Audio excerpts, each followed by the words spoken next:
introduce, but this is Quintessence from PagerDuty, and she will be speaking on prevent heroism and how to reduce work for tomorrow. And I'll go ahead and figure out how to get my screen to share correctly. Okay. Here's the hope.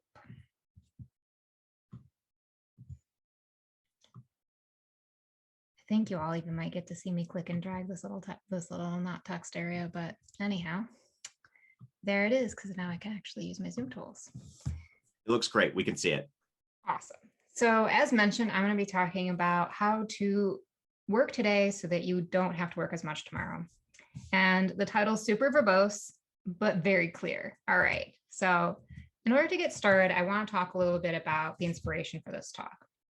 And over the summer, while I was trying to have a summer through a pandemic, which was an enjoyable experience for all, I was listening to the Developer Tea podcast, which I definitely recommend listening to. The episodes drop Monday, Wednesday, Friday. They're an average of 10 to 15 minutes. So it's just a super chill thing to listen to. And this particular podcast was one of the atypically long ones because he was interviewing someone. And it was a writer, Dan Heath, talking about his book, Upstream. And specifically, he started by telling a story about a public health parable. And the parable went like this. You and a friend are having a picnic beside a river.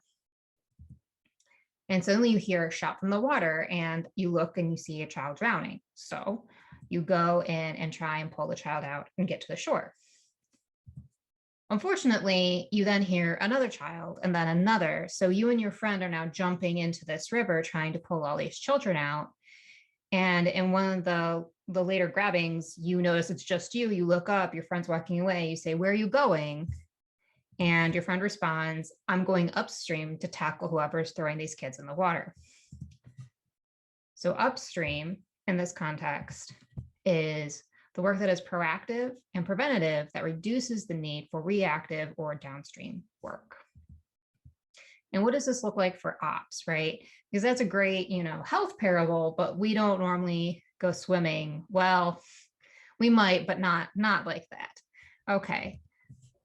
But we do have our own stories in our communities.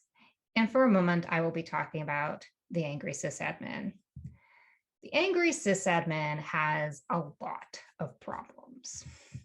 Typically, they're very skilled. They know a lot of material. They might be someone mid to senior or extremely senior in their type of speciality.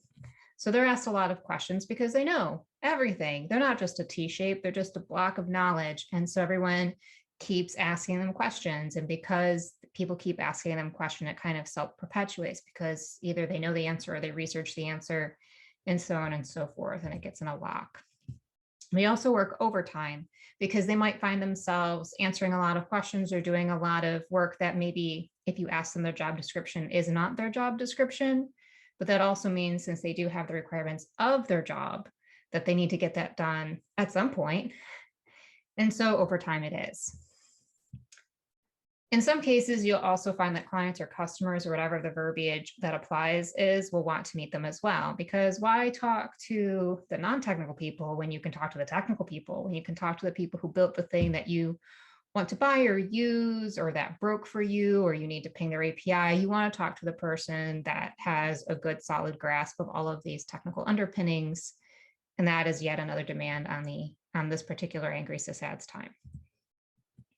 And it applies internally too, because not all customers are external, right? We talk about writing apps for external facing customers or internal facing customers. And you have meetings with internal people who want to understand certain aspects of, again, the technical underpinnings of what's running the business, the app, the services, whatever it is. And this now gets loaded up on this overworked Angry SIS ad. Basically, I've just described Brent. And for those familiar with the Phoenix project, for those unfamiliar with the Phoenix project, Brent is the placeholder character for this trope. That's the person who knows basically everything there is to know, especially within that very specific company's ecosystem and infrastructure. And as a result, it self-perpetuates. Everyone asks him and keeps on asking him and demands on his time, because why have somebody else learn and solve it in 30 minutes when he can just do it in 5? And over this repeats. So the result is, of course, that our Brent-alike has a lot of stress, partially from the overwork, partially from the demands, partially from the split brain that's happening from all of the tasks. You also have a lot of impact from that stress because everyone gets caught up in the blast radius. When we're talking about this particular personality, you have the person that's like, I need to ask them, but I don't want to, because they're overworked, stressed, or they'll snap at you, or whatever that situation is. And there are some things that are happening in current events that can actually help us empathize with our Brent-alike, even if that's not our current situation, right? Because we're also all under a high stress, prolonged situation, some global crises happening concurrently and such. So we kind of have a grasp on what long-term high and low levels of stress can do to a person. You have a certain amount of anger and resentment, right? So you have on the one side, people who want to ask but don't want to ask to engage with questions. But on the Brent-alike side, you have the, I wish people didn't have to ask me stuff anymore, but I don't have time to do the things to fix the things to make that not happen. And so you have resentment for it too. You also have a lot of strained relationships. It's probably no surprise that healthy, stable, effective communicating relationships do not blossom in an angry, contentious, resentful environment. So that probably is not a surprise to anyone. And unfortunately, usually the types of institutional pressures or organizational pressures that are happening in this situation aren't easily resolvable. So passively, you might have a mindset of that just is. Like the reason we have the trope of the angry SISAD is like, oh, SISADs are angry. End thought. Time management is also a skill that they need to ace, but sometimes that's not as easy as it sounds, right? Because I might be able to prioritize my own task, but maybe there's a top-down requirement that's not letting me do that for some reason. And then you find yourself in a repeating loop of a conversation where it's like, oh, can we reprioritize this new request? No, we need it now. Okay, but you need the other thing now, and I can't do both. Well, you need to do both because we need them both now type of conversational loop. And that can happen. This will all yield a lack of focus because if you're in a bunch of competing priorities and you cannot reprioritize due to top-down pressure, you're going to be trying to focus across all of them, which means, of course, that you're focusing on none of them. All of this starts to describe what's called allostatic load, and Aaron talked about it on one of his slides as well. And allostatic load is the technical term for that I'm too tired to be awake, too awake to fall asleep, perpetual brain fog type of thing that happens when you're in chronic state of stress. A lot of people have it now, right? Being cooped up or having either too much time with your family because maybe you live with a spouse or children or whatever, or having too little time with your family because you're living single and you cannot visit your relatives because of possibility of spreading COVID and such. So we're all under this stress, and that's what's called allostatic load. There are also business implications when something like this starts to happen. There's diminishing returns, right? So when you're talking about what I mentioned earlier, where you're splitting focus, so not really focused, you can't make it through any individual task as efficiently as you could have if you were able to do the tasks more serially or prioritize them in a way that made some business sense or whatever needed to happen there. As a result of all of the competing priorities, you have a lot of turnover. Typically, eventually, our Brent-alike will establish some sort of autonomy, right? And be like, I can't take this anymore. And they might walk, and then you either have to hire to replace or hire multiple people to replace, depending on exactly how much knowledge that particular individual took with them when they walked. There's also a reputational stress, and by that I mean to the company, because when you have a company that starts to get known for diminishing returns, or their products aren't as good, or their number of incidents go up, or it takes them too long to resolve them and things like that, those become reputational hits, which of course impact financial performance. People start to leave and choose apps that are maybe not functioning in that way.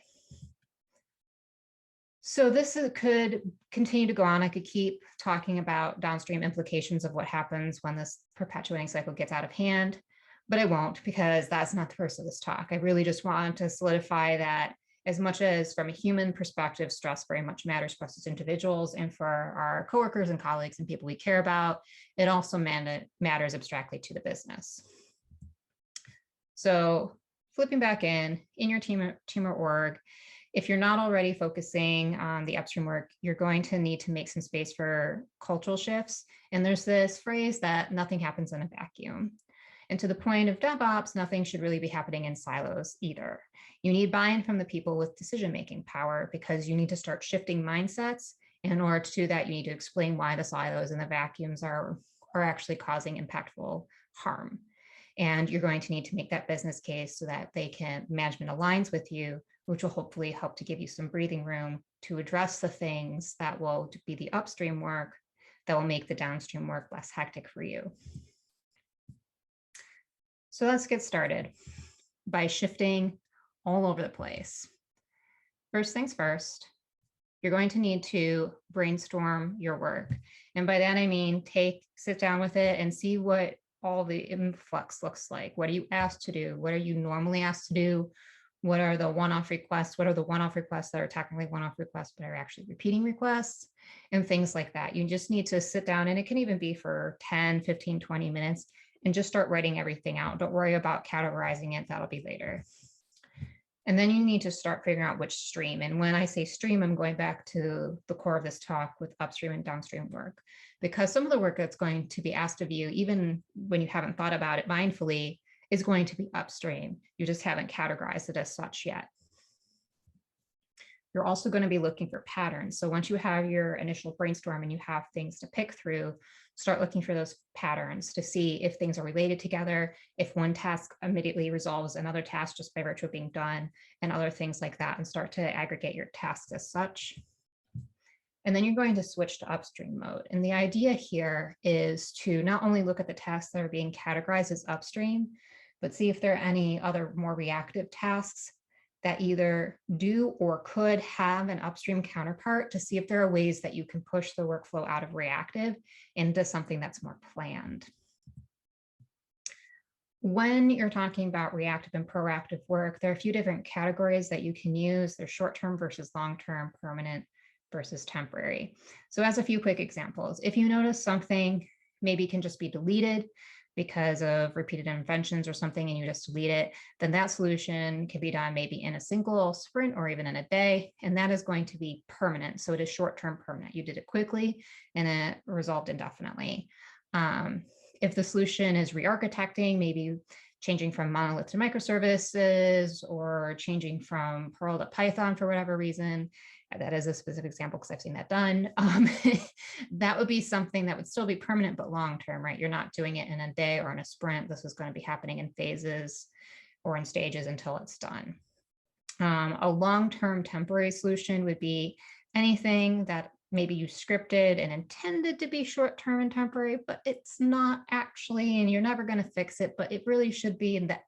Yeah, that's what I'm calling the long-term temporary. It's something that was intended to be temporary, but it's just no one made the time to make it not temporary anymore.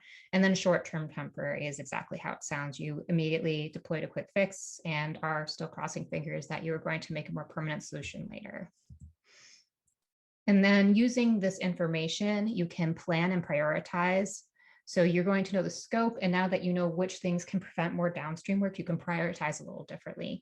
Yes, you still need to do reactive work, but the more of the proactive work, you can prioritize, the fewer reactive tasks you'll have, and then you'll have a better plan for working cadence instead of just getting repeated requests on the fly. Now that you have all this stuff set up, you can just do it, right? Well, yes, but remember to iterate. This is not something that is done and done, one and done rather. You need to make sure that you're taking a look at it over and over again. Tasks will shift. The more upstream you get, you can actually keep moving upward, where you're like, well, this task prevented this downstream task, but actually this task prevents all of these, and so on and so forth. So you can continue to shift upward. You can also do things like putting boundaries around your work cadence. This is a tweet from actually the same person that Aaron would screen capped in one of his slides, which is Tiffany, aka the Longshanks. And one of the things that she does is they had a pandemic tax, which basically said, what is your normal work output? Let's say it's 40 engineering hours. Well, everyone's working at reduced capacity. Maybe it's 20 to 30 engineering hours for the same headcount, right? And so this idea of being able to accommodate both good stressful events. I bought a house, I got married, whatever, where you're taking known PTO versus unplanned bad stress. You need to have a buffer in the team so that lack of planning does not become unplanned work or downstream work. And as you get these things in a better situation, you can totally go back to not playing the goose game when you're totally writing work and presentations, promise. And of course, when you're talking about all these things, everyone wants to know, how do I measure stuff? Because especially if you're trying to get buy-in for shifting your workflow, you definitely want to know how to measure stuff. It's everybody's favorite, least favorite conversation. So metrics. And now that you have that word in your mind, how do you measure upstream work? So a few things to keep in mind. You need to first understand your needs. There's lots of best practices depending on what you're actually seeking to measure. You can say, how do I measure team performance? Great. But if you don't know what your business need is, you're going to be implementing a lot of metrics with no context, and that can burn you and them later. And this will be tying into learning how to measure them. So once you know what the different recommended metrics are, you're going to learn how to do it in the correct scope. Do I want to know team by team? Do I want to know organizational? Do I want to know if I'm doing a technical metric, do I care about a whole region or an individual instance or what? So you need to actually be able to learn how to measure these things. You're also going to need baselines. If this is something that you haven't been measuring yet and you're looking to make a transformation soon, one of the things that you can do is take a couple of weeks to a month or whatever makes sense and establish some baselines before you start transforming and changing your business workflows and processes, so that if someone starts to ask, hey, why are we doing this? You can say, well, these are our old numbers and these are our new numbers, and these are our new numbers. And you can see that these are improving, and that's why we're doing this. And it'll make it easier for you to get that buy-in later. It's also important to know your capacity. This is a very easy trap to fall into. So let's say you have a team of 4 and you have some work that you need done, and you're like, oh, but I do have a headcount to hire a team of 5. Do not plan on that team of 5. Do not do it. Even if you think to yourself, okay, but I need that thing in 6 months, but I'm going to probably hire someone in 3 months. The headcount doesn't exist until there's ink on paper. It happens all the time, not always with hiring, but sometimes with other plans to capacity where you think that you'll have capacity that you do not. Just be very conscientious of that fact. And you're also going to be tracking your rate of change. And this goes back to baselines. When you're tracking the rate of change, this is again something you can do to get management or upper level buy-in. Since tying in Aaron's blunt to sharp end concept, you usually have people that are implementing and deciding at the work, and they're at opposite ends of what's actually happening. You're also going to set goals. So you can use rate of change to set the goals. Sometimes it feels like, oh, I would love to get my incident response time down from 30 minutes to 5, but I have no idea how reasonable that is or how long it should take me to do this.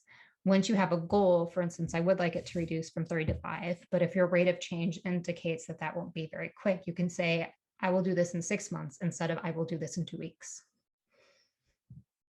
And again, iterate. So you're going to want to recheck those baselines, recheck those deltas, because it's entirely likely that once everyone's really comfortable with the changes in workflows and process, that your improvement will not be linear, right? It'll start to curve a bit.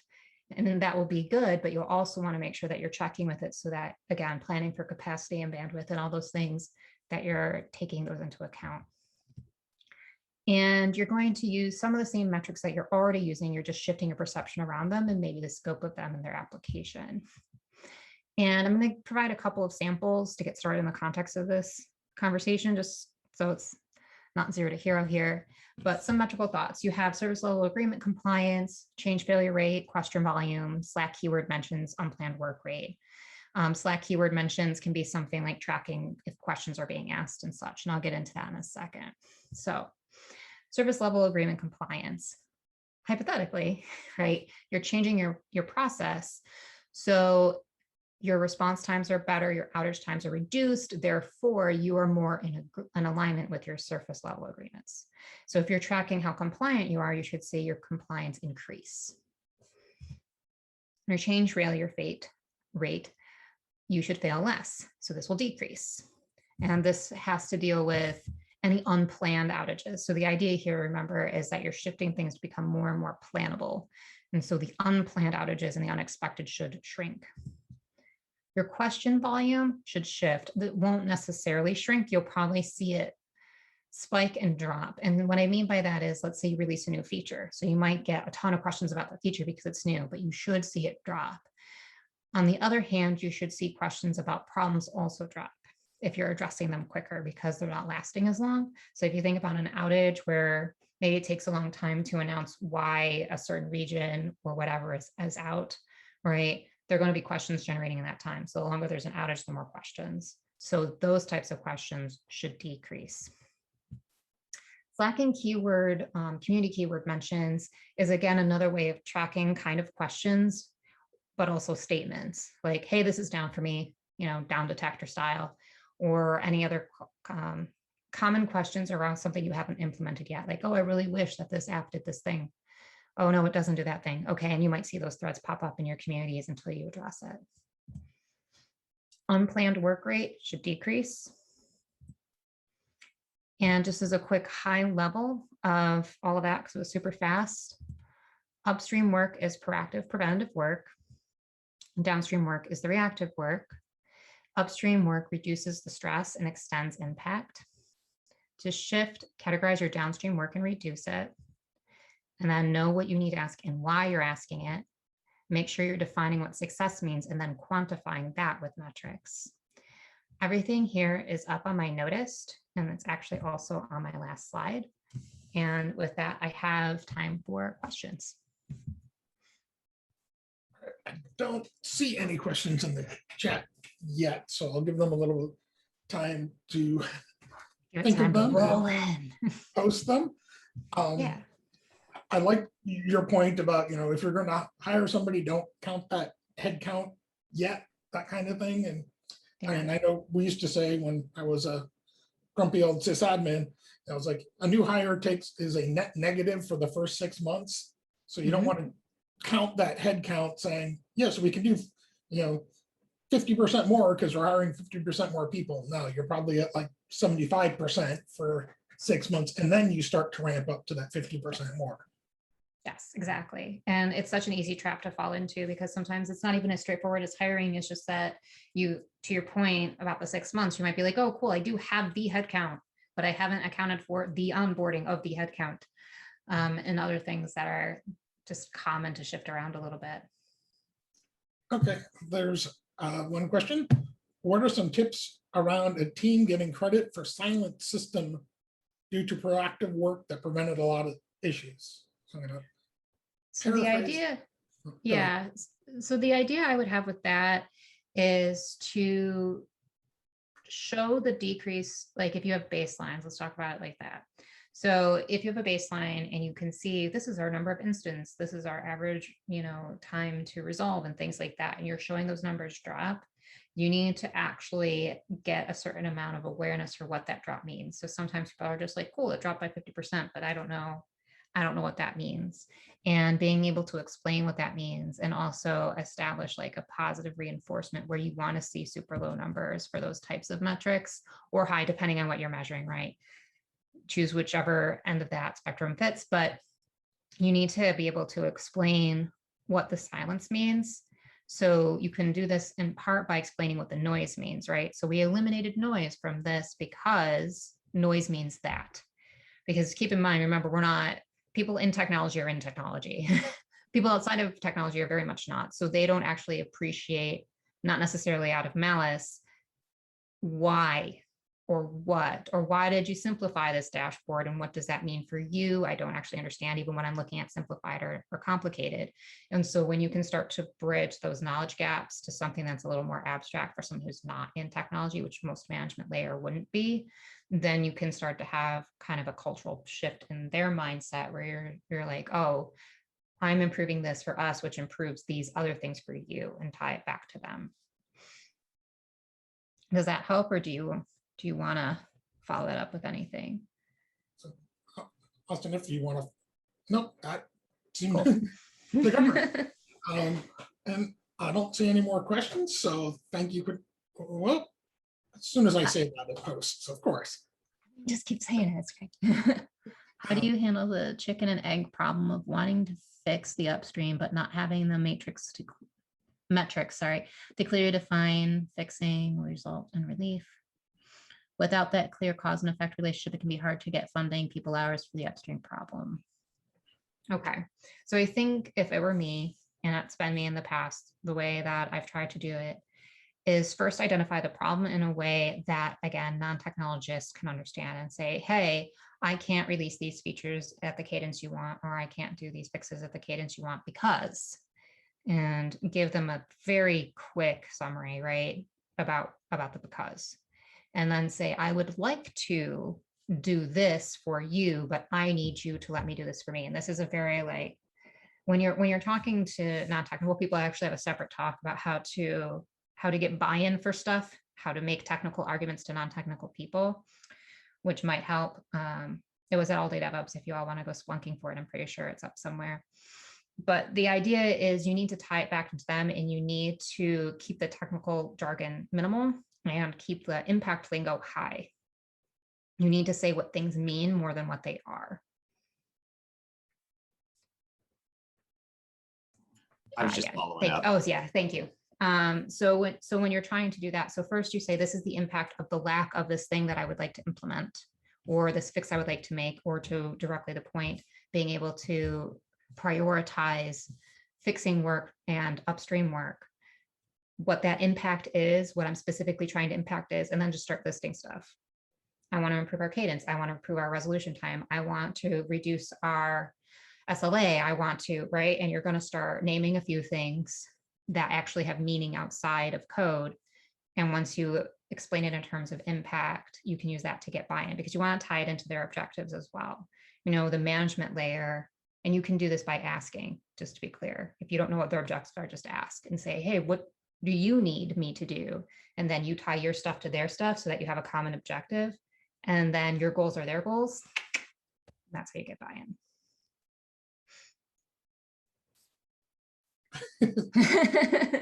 You're welcome. Good response. You can't see it, but I'm nodding. All right, so we'll try the 7 seconds of awkward silence. 1, 2. And my parents are deaf, so that's why I was doing the word numbering. That's sign language numbering. No, I did the same. 1, 2, 3, 4, Yep. 5, 6, 7. People always get on me for the 3 instead of doing that. Yeah. Okay, well, thank you very much, Quintessence. Absolutely. Appreciate it.